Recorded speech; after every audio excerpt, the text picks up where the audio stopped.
बिस्मिल्लाहिर्रहमानिर्रहीम। पिछले 24 घंटे के दौरान कोरोना केसेस में ख़तरनाक हद तक तरीन इजाफा हो चुका है और हलाकतों की पिछले 24 घंटे के दौरान मजमूई तौर पर हलाकतों की तादाद 200 से मुतजावज़ हो चुकी है।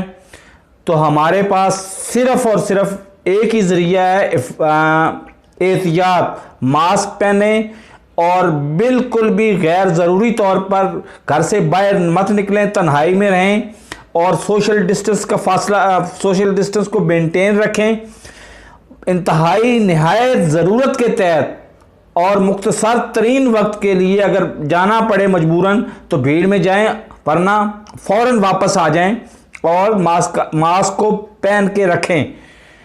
मेरे चैनल को सब्सक्राइब करें, साथ लगे बेल आइकॉन को दबा के ऑल नोटिफिकेशन को ऑन कर दें और बिलखसूस इस मैसेज को ज़्यादा से ज़्यादा लोगों में फैलाएं ताकि लोगों में आगाही पैदा हो और वो अपने कोरोना से बचाव का बंदोबस्त कर सकें।